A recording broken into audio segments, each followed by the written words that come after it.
Olá, alunos! Na aula de hoje, vamos dar continuidade ao estudo do sistema ósseo, agora falando sobre a porção apendicular.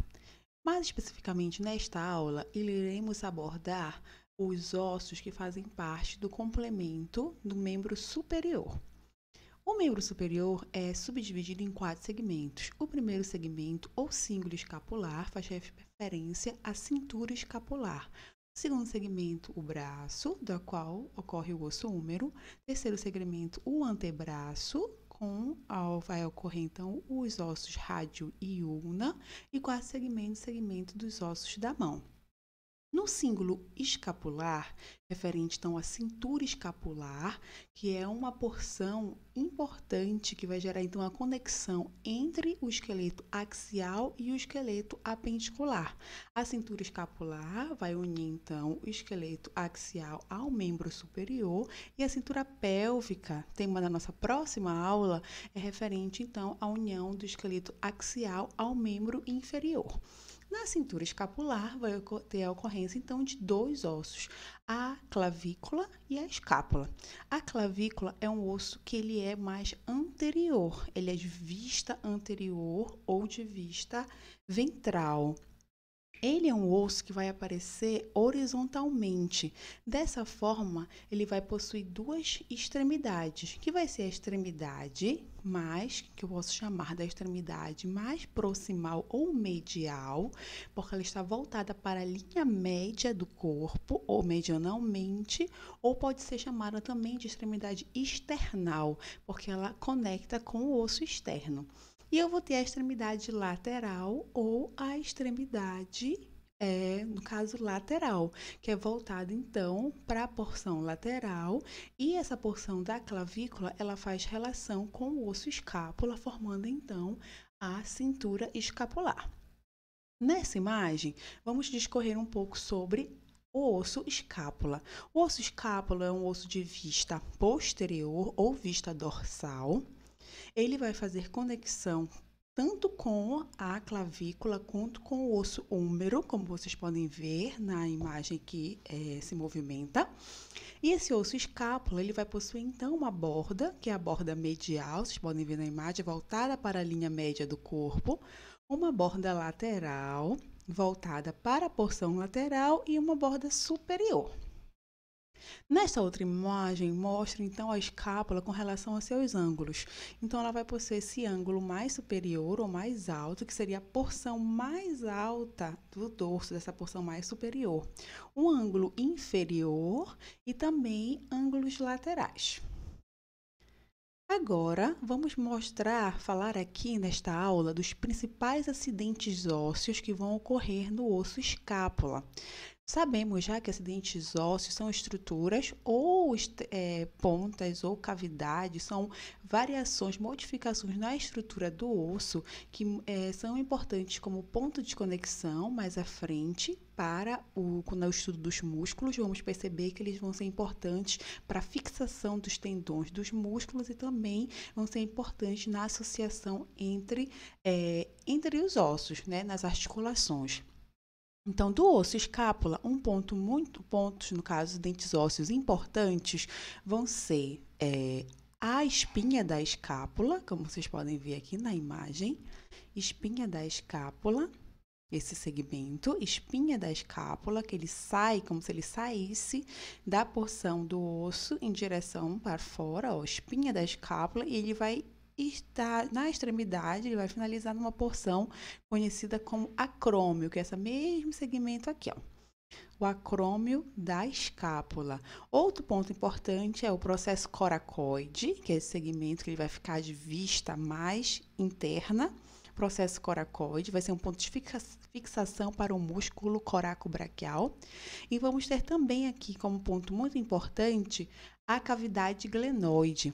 Cavidade glenoide é um acidente ósseo da escápula muito importante, que é o local, é o ponto de associação entre a escápula e o osso húmero. Então, a cabeça do húmero vai articular com a cavidade glenoide no osso escápula na estruturação da cintura escapular para a configuração, então, do membro superior.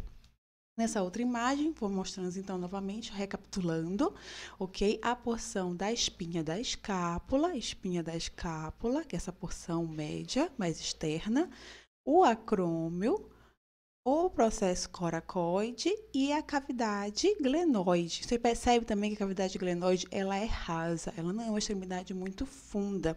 Então, a fixação da cabeça do húmero do outro osso na articulação, ela não é tão forte. Então, na realidade, é a articulação que vai ocorrer no ombro, a articulação do ombro é que vai sustentar o posicionamento desses dois ossos, tá? Então, essa imagem agora mostra a vocês, quando mais à frente vamos estudar, então, a articulação do ombro.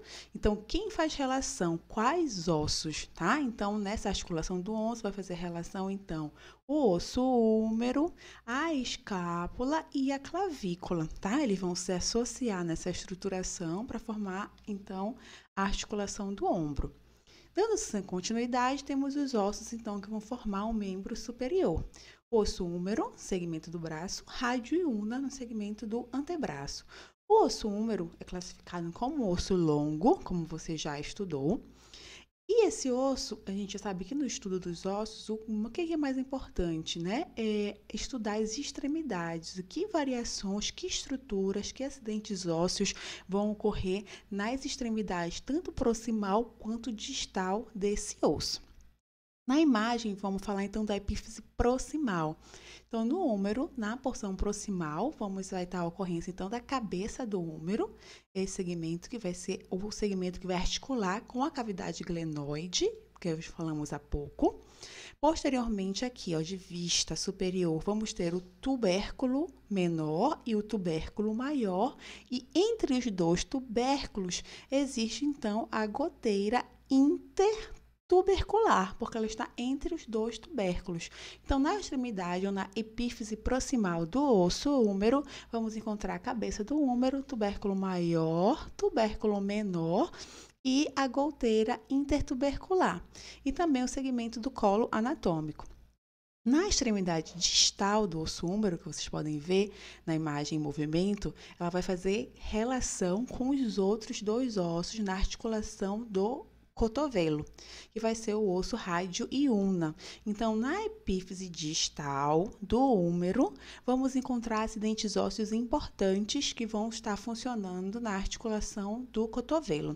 Então, na região do húmero de vista anterior, no caso, no modelo anatômico de vista frontal ou ventral ou anterior, vamos encontrar o acidente ósseo, que é referente ao capítulo, e a tróclea, ok? Que vão ser pontos de fixação e associação com os próximos ossos que vamos ver. Medianalmente, aqui o epicôndilo medial. E de vista posterior, no osso húmero, vamos observar uma fossa, que recebe o nome, então, de fossa do olécrano, que vai receber justamente um segmento, o acidente ósseo, que é o olécrano do próximo osso que vamos falar.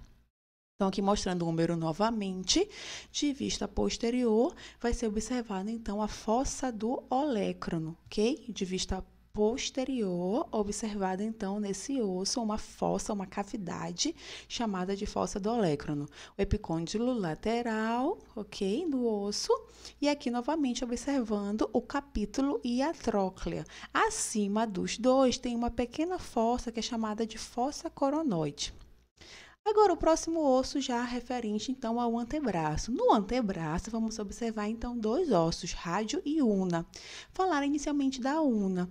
Então, a una vai possuir também extremidades, ele é um osso longo, e também vai observar extremidades diferenciadas, nas extremidades tanto extremidade proximal, quanto na extremidade distal, Então, na porção proximal, vamos observar a incisura radial, a incisura troclear, que vai fazer relação com a tróclea, e o olécrano, que é essa estrutura mais externa aqui. Então, o olécrano vai ocupar justamente, ó, a fossa do olécrano na articulação do cotovelo. tá? Então, seriam os principais acidentes ósseos encontrados na extremidade proximal do osso ulna. Na extremidade distal, vamos observar, então, a cabeça da ulna e o processo estiloide da ulna, que é essa ponta mesmo que sai do osso, ela vai ser importante como fixação, posteriormente, vamos ver, um ponto de fixação com os ossos do carpo. O osso rádio, então, o outro osso que vai compor, então, a porção do antebraço. Na porção proximal, vamos observar a cabeça do rádio e a fóvea da cabeça do rádio, que seria essa porção aqui, que mostra na setinha azul, ok? Fóvea da cabeça do rádio. O colo anatômico e a tuberosidade do rádio, como é aqui observada na imagem. Na porção distal, também vai ser observado uma extremidade, equivalente a referente na ulna, que seria o processo estiloide. Então, vamos ter o processo estiloide da ulna e o processo estiloide do osso rádio. Então, tanto um vai ser medial e o outro lateral e vão articular com o carpo.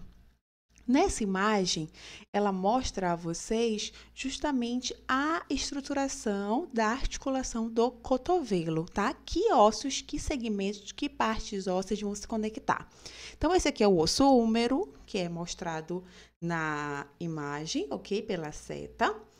De vista, isso aqui seria uma vista anterior, ok? Então, mostrando de vista frontal ao anterior, na extremidade distal do húmero, vai observar, então, o segmento do capítulo e a tróclea. Então, o capítulo do osso húmero faz relação com a cabeça do rádio e a tróclea faz relação com a incisura troclear.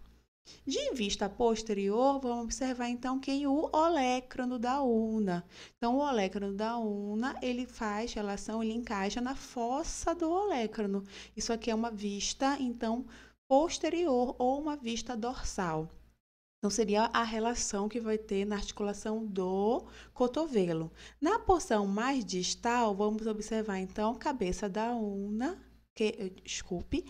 o segmento distal, o segmento da cabeça, aqui abaixo, ó, cabeça da ulna, tá? E a incisura ulnar, que vão manter relação na articulação, tá? Então, aqui na imagem, vocês podem observar a articulação do cotovelo, então, é referente com o osso húmero, o osso rádio e ulna, com as suas devidos acidentes ósseos que vão estar articulando aqui na articulação do cotovelo. Finalizando o segmento do membro superior, vamos falar aqui sobre os ossos do membro superior mão. Então, os ossos da mão vão ser, no caso, 8 ossos, ok? Observados na imagem, como vocês podem ver. São pequenos ossículos, tá? Os ossos de pequeno tamanho, que vão ser nomeados, então, como osso escafoide, o semilunar, médio aqui, piramidal, o osso pisiforme, amato, o capitato, que é esse osso médio, trapezoide, o trapézio e o escafoide, ok? Então, isso se finalizando, então, os ossos pertencentes, então, à região do carpo. Já o metacarpo seria referente, então, à palma da mão, que vocês podem ver aqui, ó, o palmar. A porção tanto palmar como a porção dorsal. Eles não vão ter nomes específicos e são numerados, então, de primeiro, segundo, terceiro, quarto e quinto osso palmar, então, formando a palma da mão, ou o metacarpo. E ao longo dos dedos vão ter, então, as falanges. As falanges são divididas, então, em falange proximal, média e distal, para a maioria dos dedos longos. E o dedo indicador vai ter somente a falange proximal e a falange distal, ok, gente? Finalizando, então, a nossa aula membro superior. Como observado aqui, discutimos então na aula anterior o esqueleto axial. Nessa aula abordamos o esqueleto apendicular porção superior. No nosso próximo encontro vamos discutir então os ossos que vão fazer parte do esqueleto apendicular porção, o esqueleto inferior, ok?